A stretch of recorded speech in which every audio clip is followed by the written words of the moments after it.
Step by step. Yeah. So this is a great in any way. These star parties. It's awesome. It's great. I love it. I got the connection to yesterday actually with the Swedish guy who's just started. He has an Celestron C8 and Celestron AVX mount, and he's just beginning. And I told him that I will show everything I know so far, and we will meet when this pandemic is over. So he's living just 5 kilometers. That's it's that 15 miles something. Oh, it's very close. Yeah.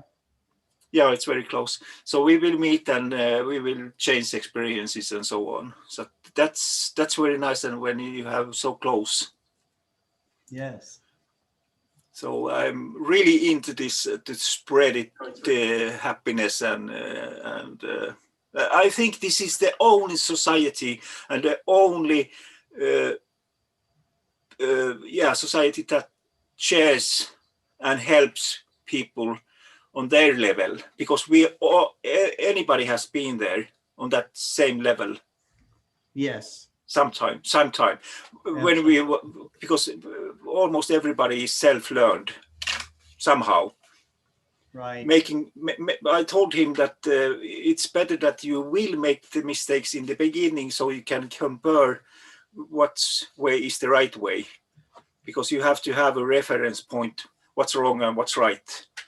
If you don't, if nobody tells the right way, you will do the wrong way all the time because you don't have a reference to the right way. That's right.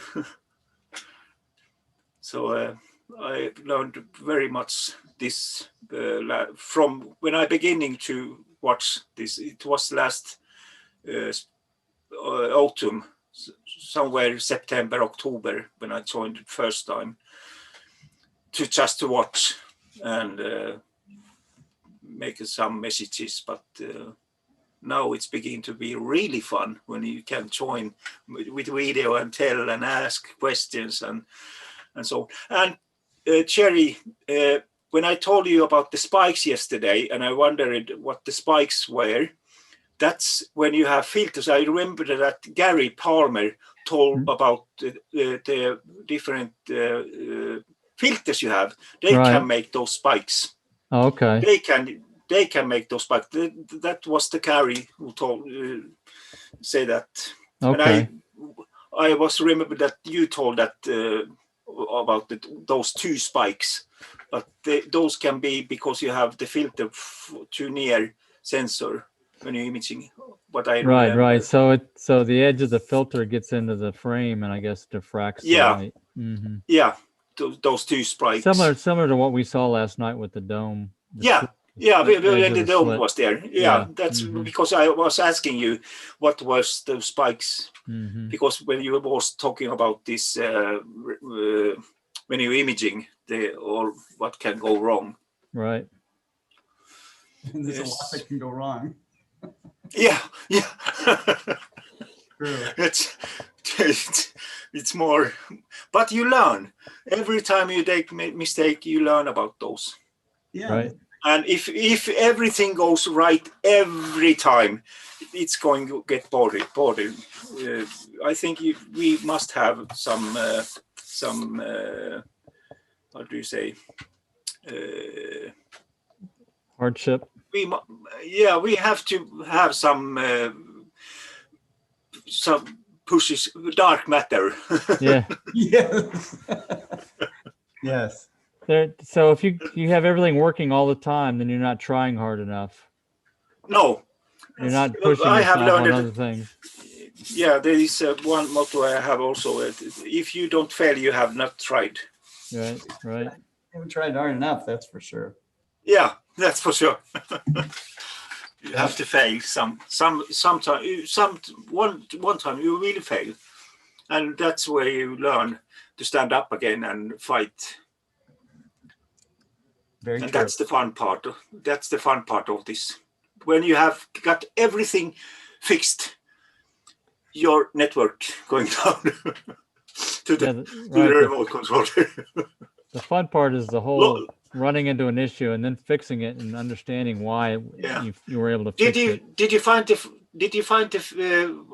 offshore offset we had yesterday? Did you find what's Oh no, I haven't looked. I haven't worked on that yet today, so that's a little bit of okay? a thing. But no, I haven't found that. I've got to.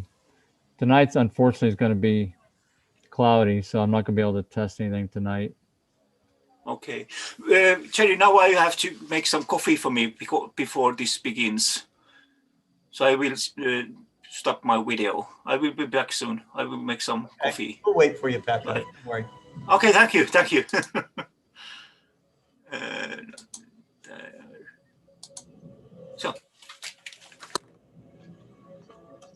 liftoff of the Atlas V with Juno on a trek to Jupiter.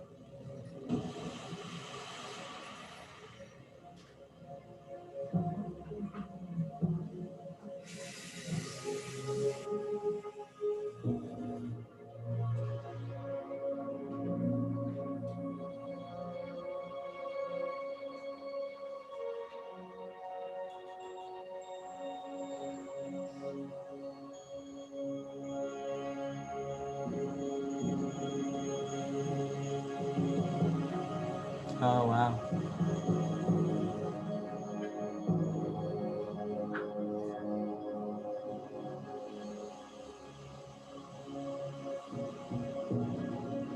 Mars.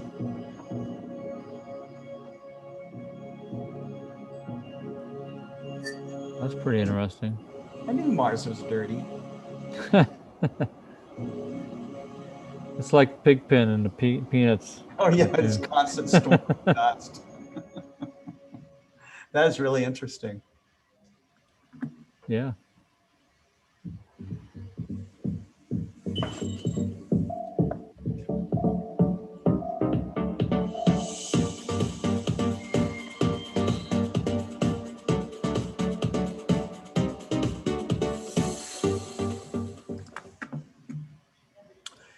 Well, hello, everybody. Welcome to the 136th episode of the 136. OpenGOTO Community. We made it. Yeah. This, well, it's not quite a milestone, but every time we increment one more, I'm just like amazed, you know. I think it's like 9 months now. I think we started in June. Was it June last year we started? I can't maybe remember. something like that. Yeah. So we must have started Global Star Party in this around the same time, I think, right? Mhm. So, Yeah. and we're already now, tonight will be the 36th Global Star Party. So I think we now maybe hold a record for holding star parties, you know, because we do them at least once a week. At least in terms of in a short period of time. Yes. The frequency of star parties is much higher than most other, or pretty much everything else, I guess. That's true. That's true. Well, today we have a guest with us. Pekka Haltala will be joining us. He is from Stockholm, Sweden.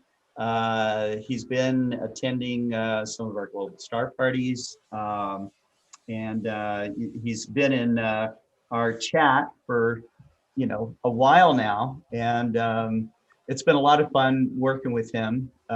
And he was recently also on the Mark Slade Remote Observatory. So yeah, last night, in fact. Mm-hmm. Yeah. So when he comes back, he's making his coffee right now. But when he comes back, we'll talk to him about some of those things and what his experience is like. Is he's not new to amateur astronomy, but he's like going through this big growth right now, which is really cool. Mm-hmm. Our audience today has Book Davies and Mick Whitaker. Says good evening, everybody. Beatrice Hines. Hello, Stargazers. Stargators. That's what they have in Australia or Florida. She says, hello, Stargazers. Greeting from Belgium. Mm-hmm. We got our Stargazer from East Texas. We got Mike Wiesner from windy, cloudy, dusty Southern Arizona. We've got Richard Grace says hello. Cameron Gillis is on with us. How you doing, Cameron? Book, I already mentioned Book. Jeff Wise is there.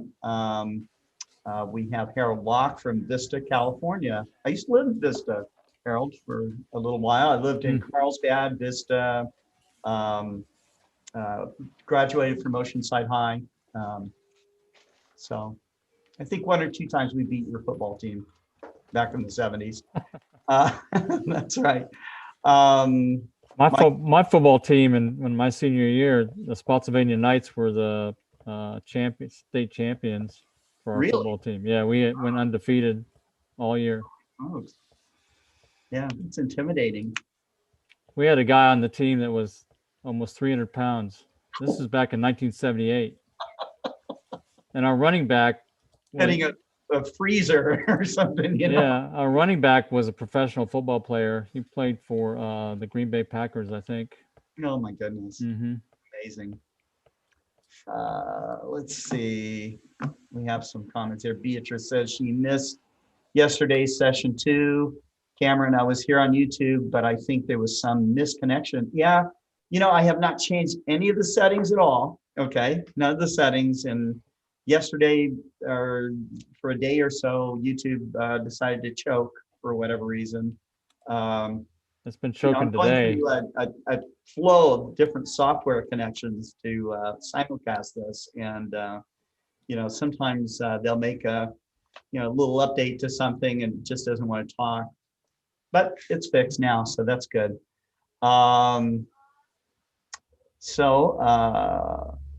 Michael Florian says nothing ever works the first time. Sometimes it does. It's just getting it to repeat it, like cold fusion experiments, and stuff. They did it once, but That's the sign of quality, is when it's consistently good and works every time. If it's inconsistent, then your quality level is a little bit different, a little bit off. Now, it depends on where the issue comes from, right? Because sometimes people have issues with the PMC-8 not working all the time, but sometimes it's the box and sometimes it's not the box. I'll put it that way. Right.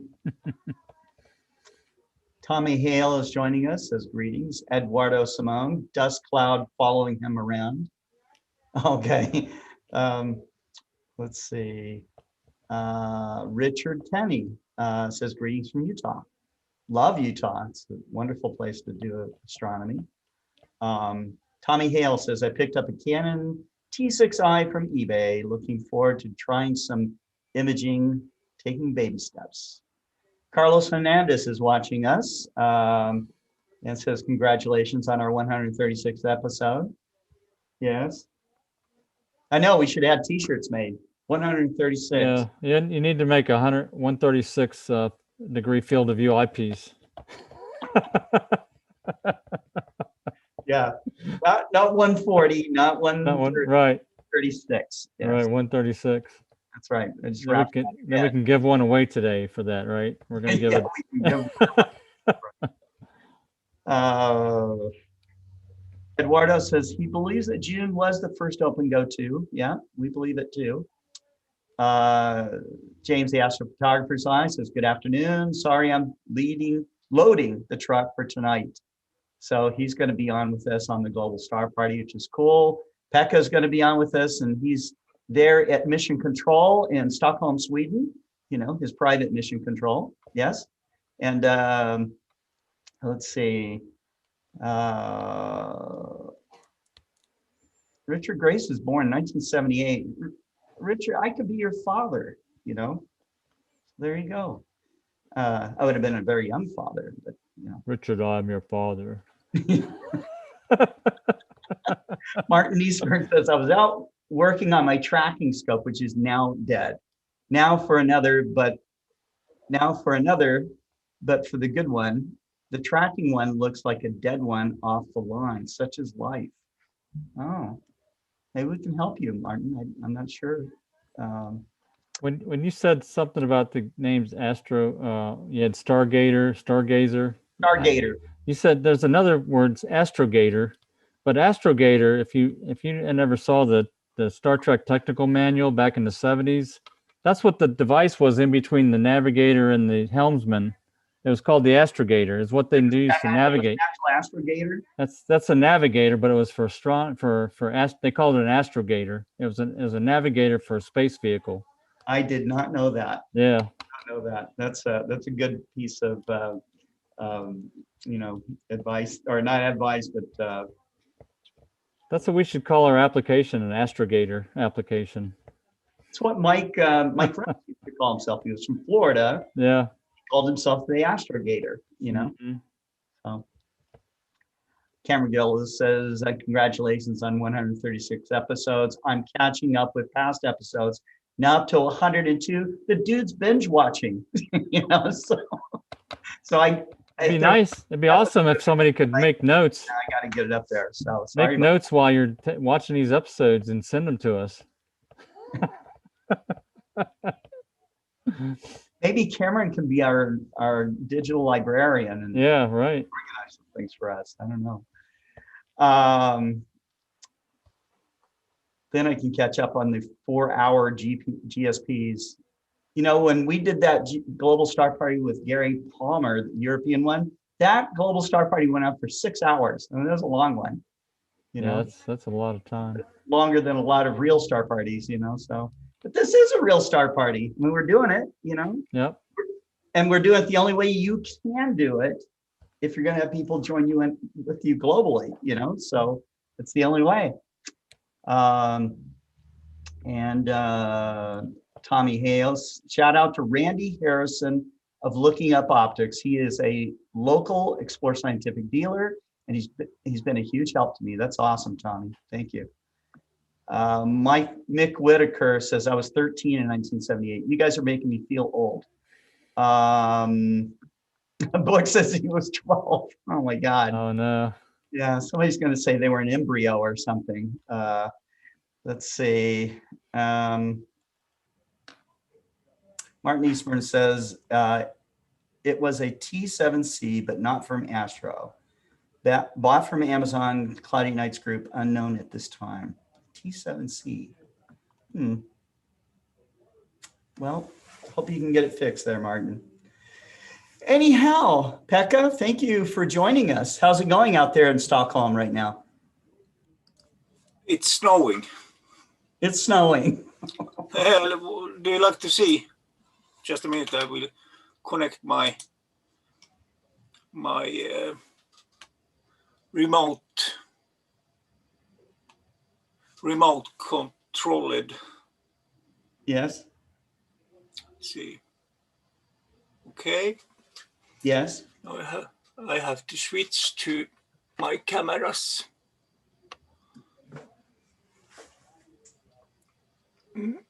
Takes a second.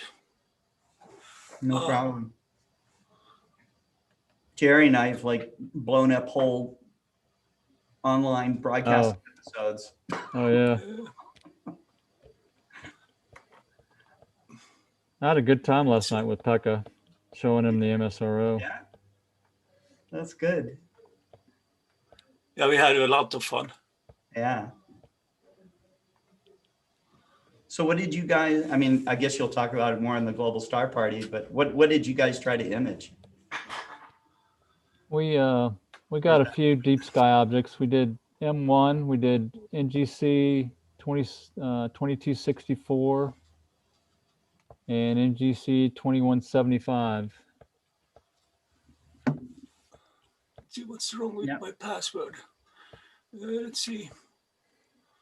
And Chris Larson's asking, made it. Are we on for a star party tonight? Absolutely, we are on. So I'm not sure where you are, Chris, but it will start at, broadcasting at 7 p.m. Central. And that would be 0100 hours, 1 a.m. in the morning UTC. So maybe I have to open the doors. And we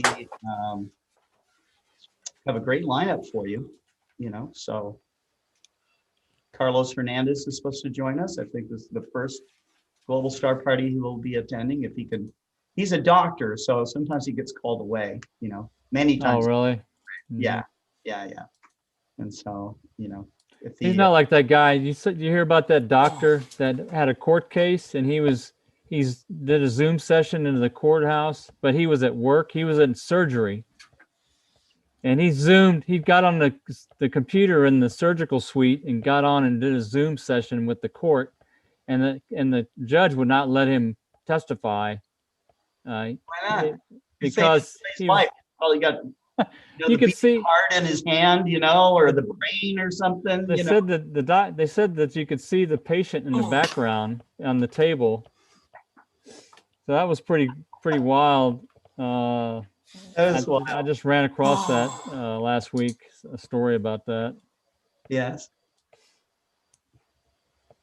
What are you trying This to is what I'm trying to connect to my remote. Let's see. Now it should be okay. Okay.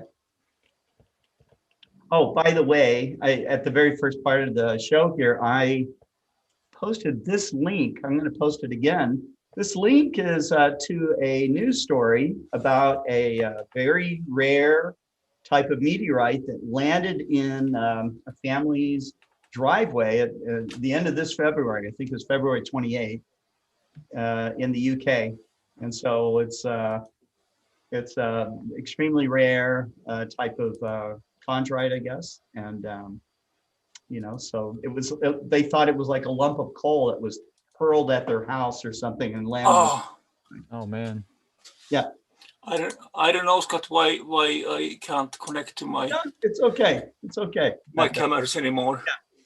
Yeah, we will just talk with you. That's cool. Yeah. And Okay. That'll take the pressure off here. Yeah. Otherwise, but it's snowing. Yeah, right. The snow's doing it. So, but so you were on the last Global Star Party. What were your thoughts about being on Global Star Party?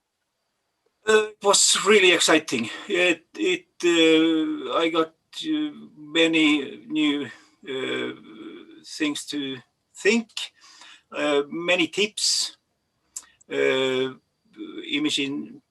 tips from Gary especially, and you have to be yourself to experience that feeling, what you are going through. It's something incredible, fun to do. This is really fun. Oh, that's great. And do you feel, I know that you've been kind of locked down for a while, and as a lot of us have, do you feel, are you making new friends? Do you feel the camaraderie? I got so many friends right now from England, USA. It's like doors was opened. Oh, good. I have been inside for more than 1 year now. Oh. Because my immunity lackness and so on. So sure. I can't even go to the stores or so on. So I am extremely isolated. Yeah. More than older ones. Yeah. Because my medication, I'm under medication still. I hope it's lifted your spirits. I hope it's made it a happier time for you. So. Yeah, because for 1 year ago, I decided that I will dedicate my rest of my life for this, because I loved it before, and I was thinking, why did I leave it? Okay, I got family and job and so on, but you had responsibilities.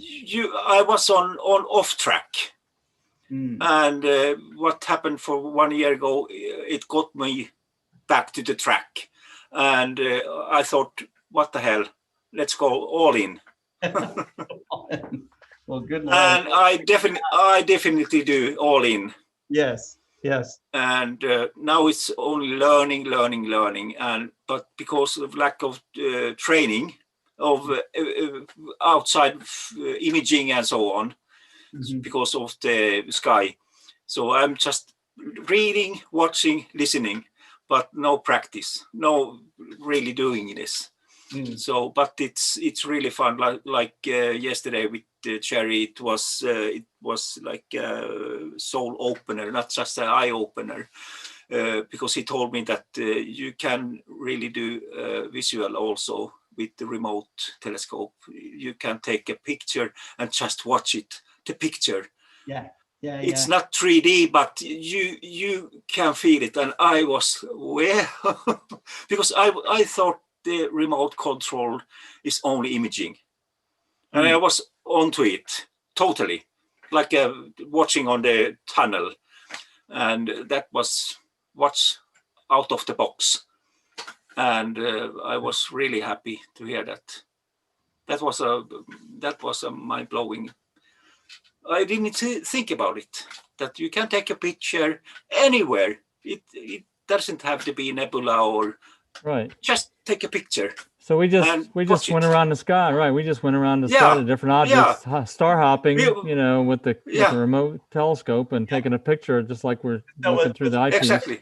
Pekka was driving the scope and everything from Stockholm? No, I was driving it. Oh, okay. Yeah. Okay. I don't have a license yet. Well, I figured it'd be faster. Sequence, so that's something you might want to look at later. But that's cool, and maybe it gives you inspiration to create more remote access just for the scope you have in your patio there. So I don't know. Yeah, I was taught that I would show some live imaging, but the weather, the Mother Nature has her own thoughts about that sometimes. So it's not always with us. That's very true. It's very true. But it was fun. It was really fun. And thank you, Scott, who gave me that opportunity. That was really experiencing, and it kind of broke my heart to hear that you only had 6 clear nights. Yeah. Wait a minute, I think that's all the number of clear nights I've had too. So. Yeah. but it was a pretty cloudy year, 2020. Yeah, so it was. Yeah, everybody tells that. So we were fortunate to have. Global Star Party, because we try to spread our astronomers around the different parts of the globe as much as we can. And but there were times where Argentina was clouded out, Chile was clouded out, California, it's just Europe, so it's like, wow, but most of the time you can at least get one person where But I had a rough and tough decision yesterday, because 1 hour before I and Jerry should start, it cleared up. And it was so clear and stable night. And I was thinking, okay, Jerry or imaging? And I thought, okay, imaging I can do every clear night. But with Jerry, the time, it is a once in a lifetime chance. Oh, yeah. Yeah, well, I've been very fortunate to have him a lot to myself, to learn from the guy. Yeah. Going through his books and, just understanding this guy's mind and the way he approaches astronomy and stuff. It's been a privilege. Yeah. It really has, so I've loved it. I had a good time. Don't say anything. And okay. Yeah, he's listening. He's over there. I'm a little embarrassed. That's going just under you. Just under you, Scott. I didn't want to see a head explosion on this episode. So yeah. It's all true. But this makes me really happy. This forum and society. It's really feels like want to leave. Yeah. Really, because everybody is so helpful and that's the way it's supposed to be. That's the way it's supposed to be. Yeah. That's the amateur astronomy community. So, Yeah. Think if the whole society would be like us. Yeah, well, first off, we'd have almost no crime, okay? Because Yeah, exactly. honest, you know, that you go to a star party and people have thousands of dollars worth of gear out and stuff, and Yeah, almost never hear of a theft or anything like that. I read, Scott, I read some magazine, or was it in internet or Swedish magazine? There was a couple traveling with their car in States and stopped on the motel, left the whole rigs and all the stuff on the car, and got the burglary at the night.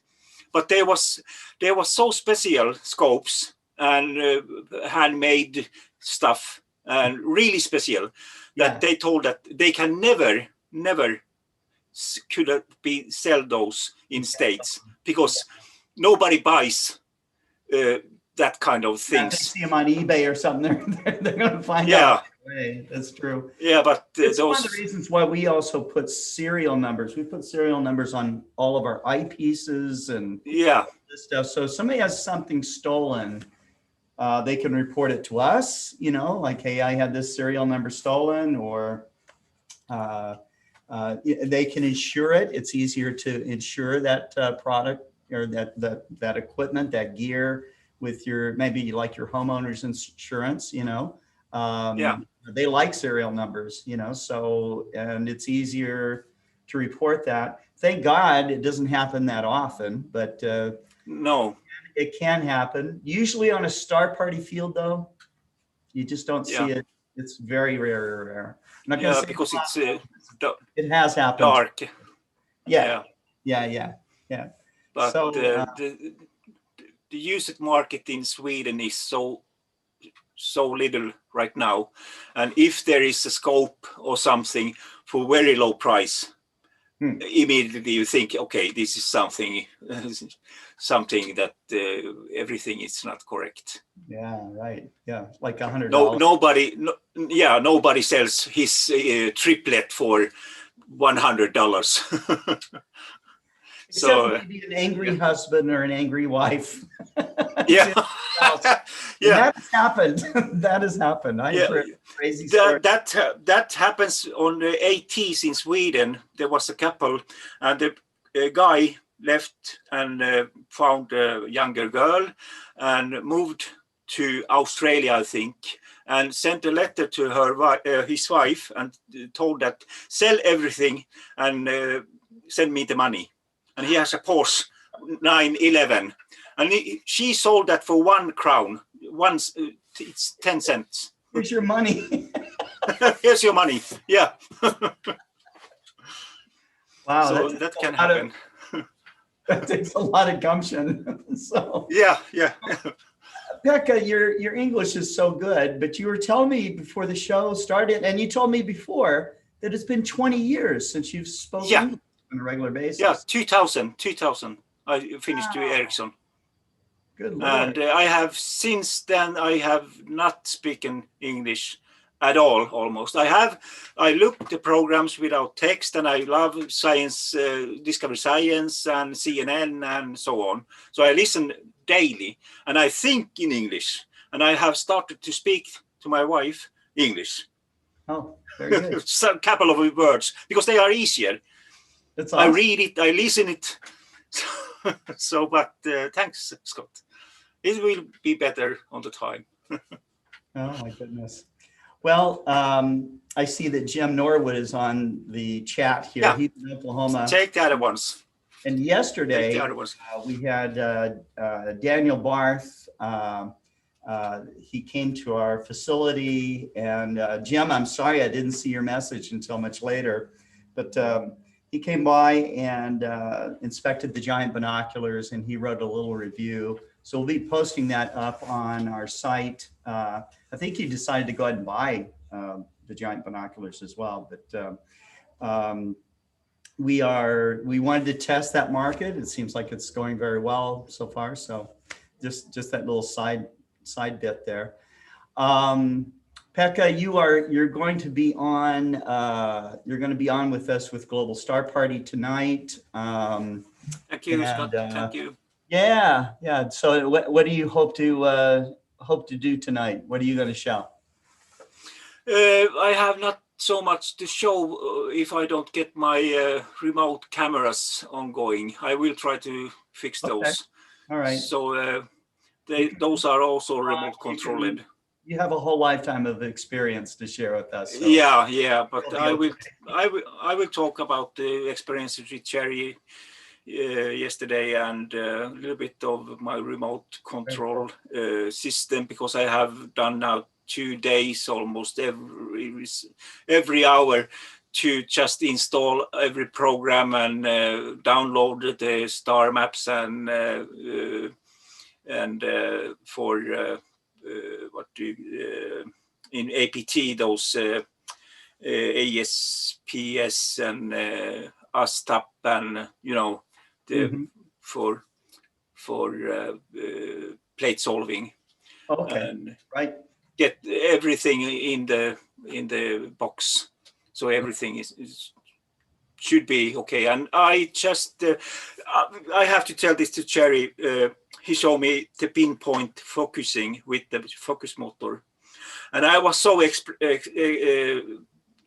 expressed about that. Yeah. So that's impossible. So I ordered today 2 ACFs, ZVOs, WVOs for my EDs. Wonderful. So I will.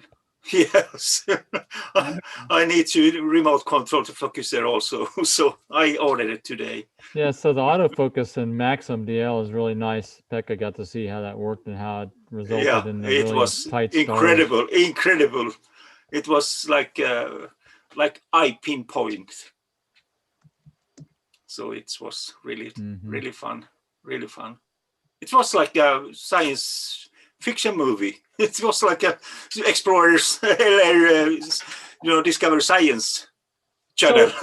So would you recommend this experience to other people that are? Absolutely. If they would, if you can buy 1 hour or half an hour with Jerry, I would do that. Yeah. Immediately, because you got so much information how to remote control. And okay, Maxim is quite expensive, but you can do that with APT, BHD, and CPVI and Stellarium or Cartes. You don't have to have those expensive, but if you have money, of course. But the experience is. Yeah.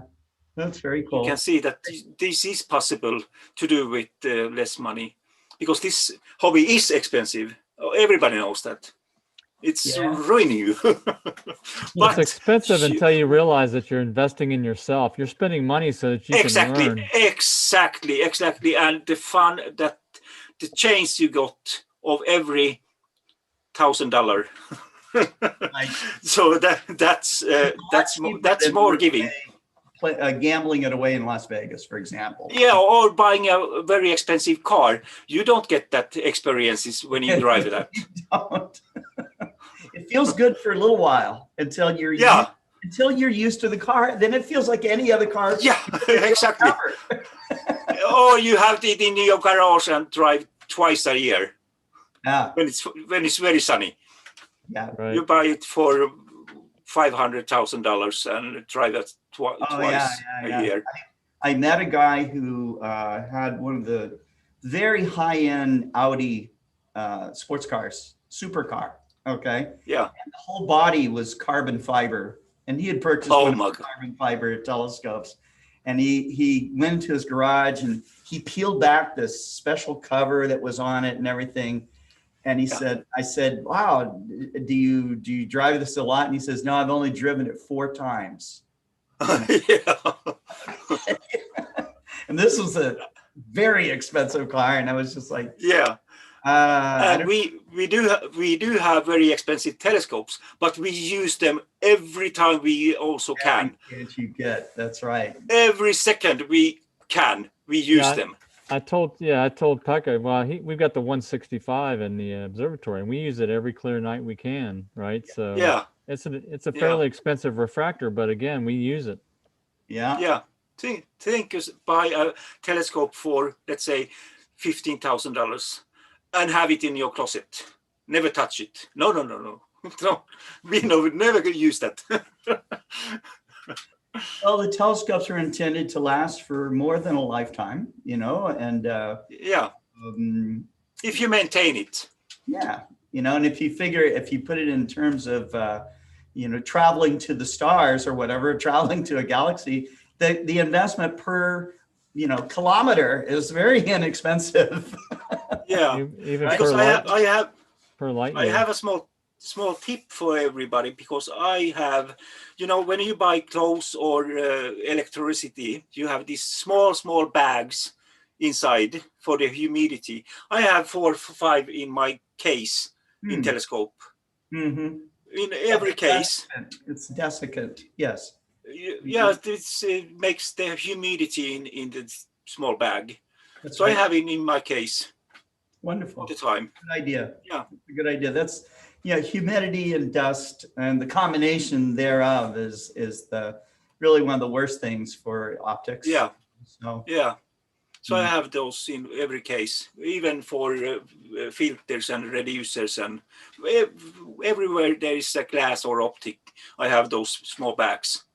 Because I have ordered so much stuff. So in every box, there is a small bag. right. So I have collected them. Yes. And put it in those bags.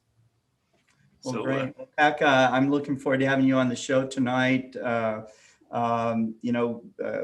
will have lots of other exciting guests coming on, and you're one of them. So, okay, thank you so much. I appreciate it. All right, and we'll see you tonight. Okay. Yeah. Okay. Bye.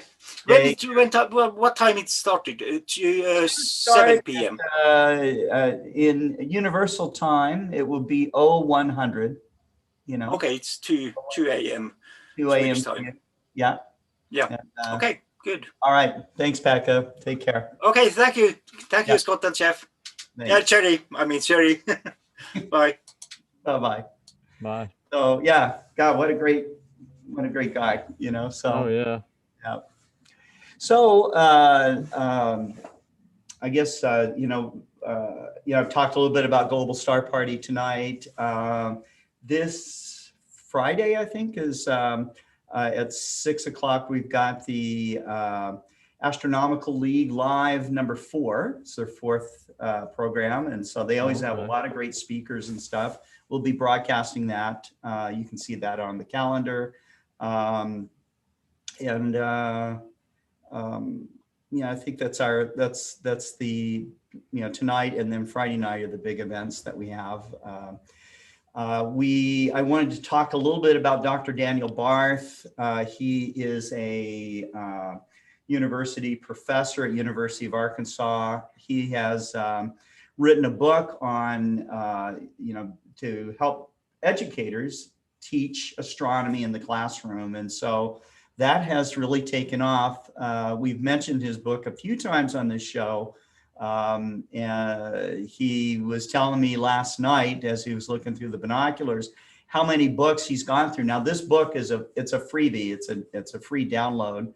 And but he's going to go through all the different steps, all the different presentations and stuff for showing how to explain like the phases of the moon, orbits of things, that kind of thing. In fact, tonight he's going to be on Global Star Party, and his talk is about how, we know that the moons go around planets affect tides, whether it's, solid ground or liquid water, liquids and that kind of thing.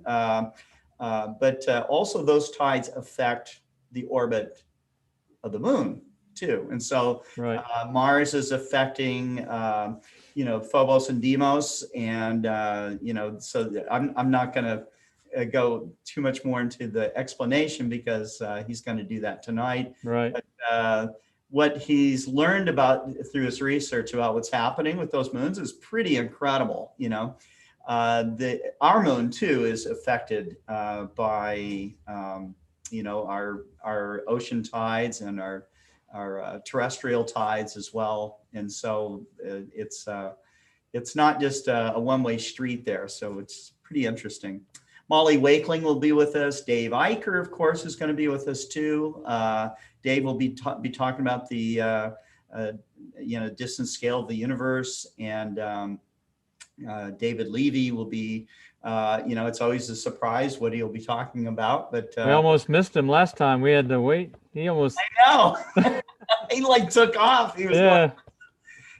So he's attended every one of them. He got on his phone and he did his thing, and Yeah. it was awesome. So He's been on every one of the shows. Yeah, it's kind of fun to see the astronomers actually out there under dark skies and stuff, So, but I wanted to mention too that we have here. I'll post the link. We maybe already talked about this. We have opened up a auction feature on our website. And so as we're going through our, scratch and dent and, returns, that kind of stuff, where we have product that's fully functional, and tested through QA and everything, much like our certified pre-owned program, these items are going up for auction. So, and we just made that page live today. Excuse me, I did the wrong link. Let's do it correctly here. So these items, they're basically checked out just like the silver grade stuff that we sell, right? They're fully functional. CEO stuff that we have. But in a lot of cases, we only have like one or two or very limited quantities of some of the stuff, and it's not something I would offer to dealers, but if you've ever been to a star party and been to a swap meet or something, yeah, right, it's kind of on that level, So I used to do that when I worked at Mead Instruments. I would take all of Mead's stuff and we would get a big truck and sell it to the person that offered us the best price. Typically we didn't have an auctioneer. I didn't even think of it at the time, but with this auction app, it gives people a chance to get what they want, certainly during this time where a lot of this stuff is really scarce, so, but anyhow. How often do you think you'll be posting new items on there? Every week? Yeah. The auction's set to go off for 5 days, so if no one, there's a reserve on it. If we don't hit the reserve, then the auction will repeat itself. So you want to check our website every week for new items if you're looking for something. That's right. Yeah. One of the new items that we have too, here, I'll be like I am on QVC here, that. Yeah, right.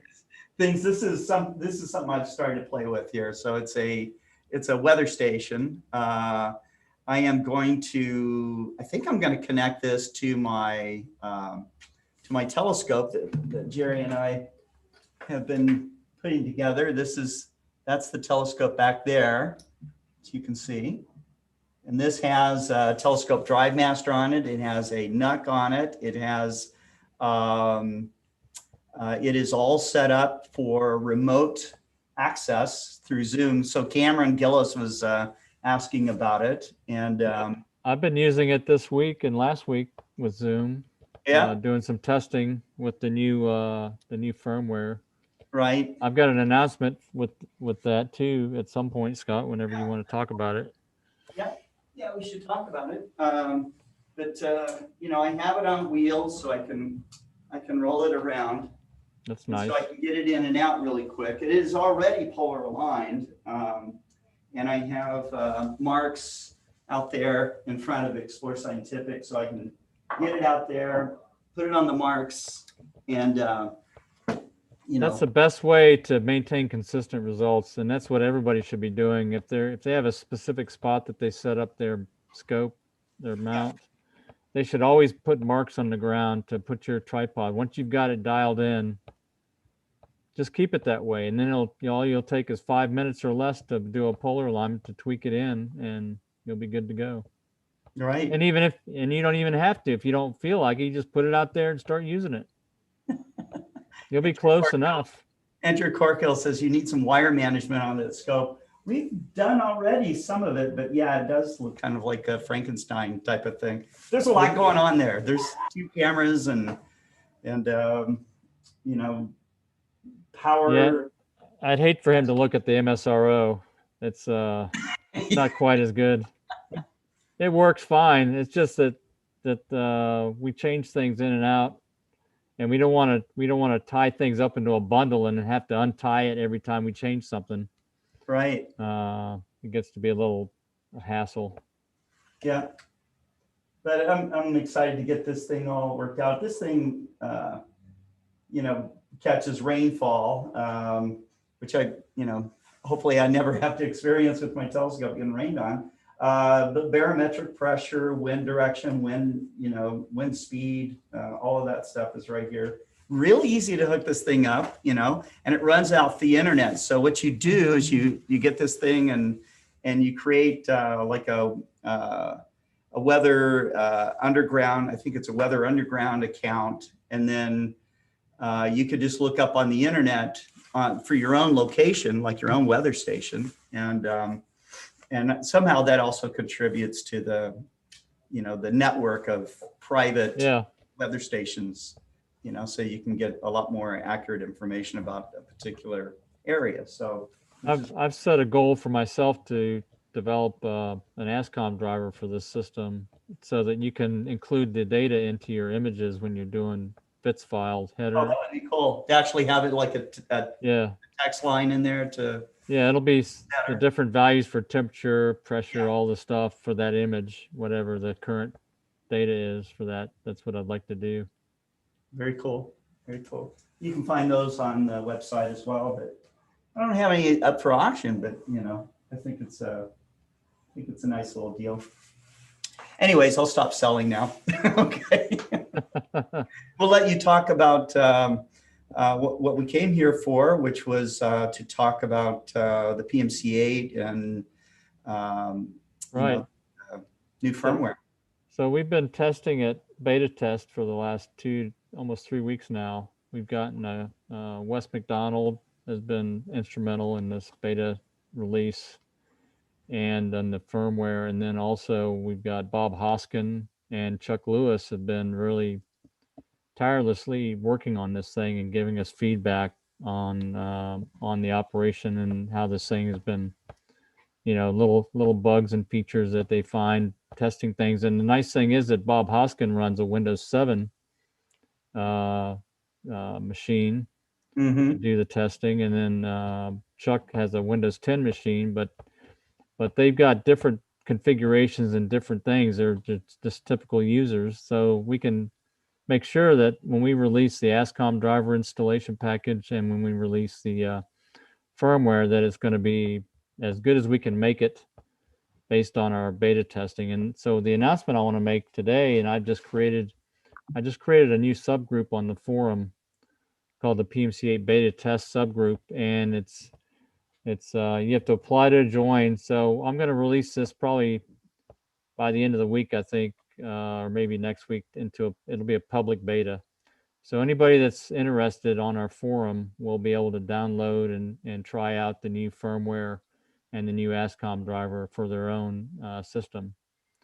And it's pretty much this past weekend I think we squashed the final couple of bugs that were in the thing in terms of really reliable operation and through the wireless and the serial connection.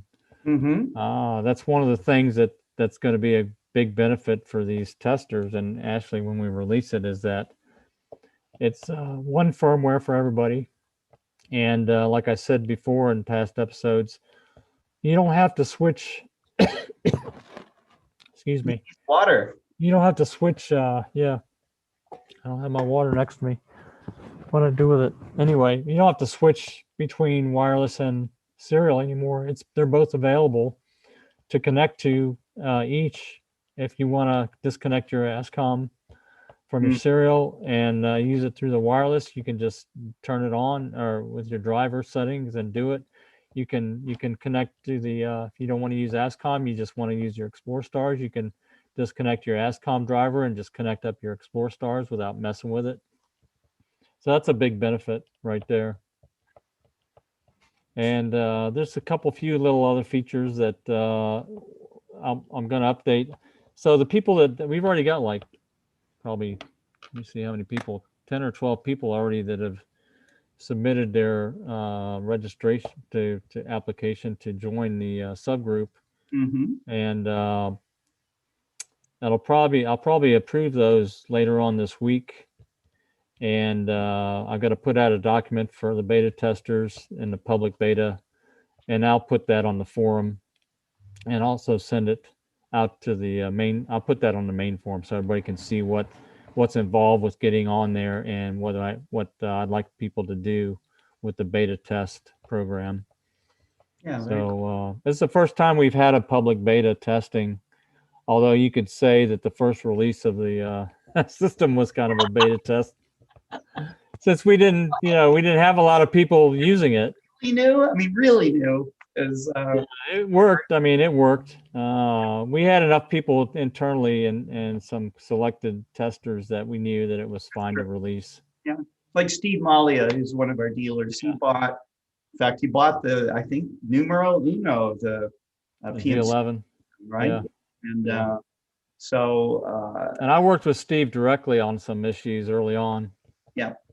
Yeah, but we've been in continual, a continuous mode of improvement the entire time. So, and we always will. That's how it's gonna. That's the deal. So right. We also want to make sure, be mindful of people. We don't want to slam people with, 5 changes in 2-month period, and it gets to be tedious. We want to make sure that we have a stable run of a certain version to get really good feedback from our customers before we embark on additional changes. Now, we'll always jump on anything that's broken. If anybody identifies something that's screwed up or that really doesn't work, then we'll jump on that and fix it immediately. Yeah. But in terms of enhancements and feature improvements, you'll see those come out steadily, but not, over a few month period, maybe twice a year at the most, I think is probably what we're going to shoot for. It's been a while since we've had an upgrade to the ASCOM driver. Actually, it's been 1.5 years, probably at least, or almost 2 years. So we've had some firmware releases over the last couple of years, 3 or 4, I think. And but this is a big upgrade to the system in terms of the firmware. What the changes we probably changed about 20 to 30% of the firmware. Yeah. And improved it. Nick Whitaker says, I don't want to say too much, but my Exos 2 PMC-8 is working like a dream. Now I'm serial. He said, when I upgraded to serial, it did the upgrade with the latest firmware automatically. That's good. So I don't want to tip my hand, but you can expect improved performance with the ASCOM driver and wireless also. I think we were able to identify a long-term issue with the driver and correct it. Excellent. Well, we will be starting the Global Star Party in about 2 hours. Actually, we have people log in early, about 30 minutes early. So Jerry and I need to get something to eat and get ready for tonight. And I hope that all of you guys join us tonight. We will have an after party as we do every time. So let me see if I can get that link real quick for you.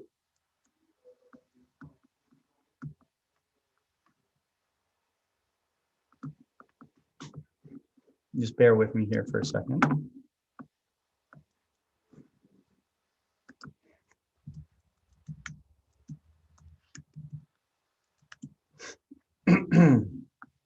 The way that works is I'm going to give you a Zoom link. You have to have the Zoom platform.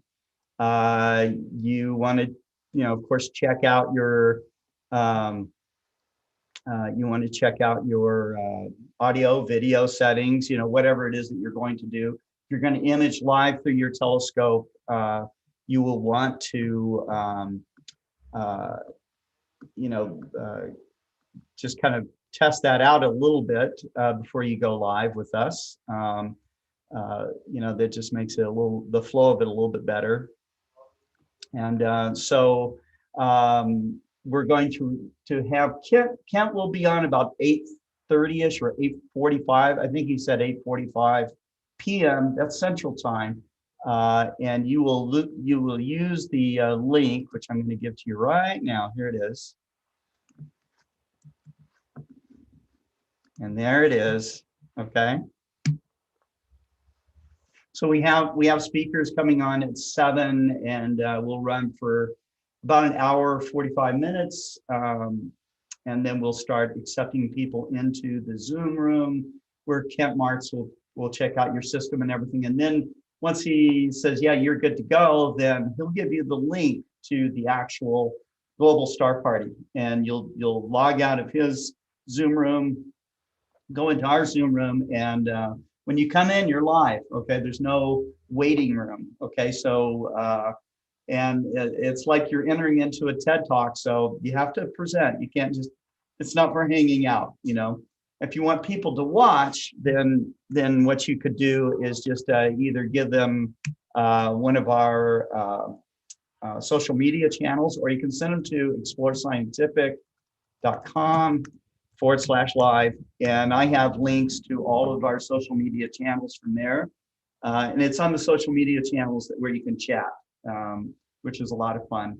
But if you've been thinking about being in the after party and hanging out with us a little bit and sharing what you got, don't be shy. Don't worry, we're not going to pound on you or anything.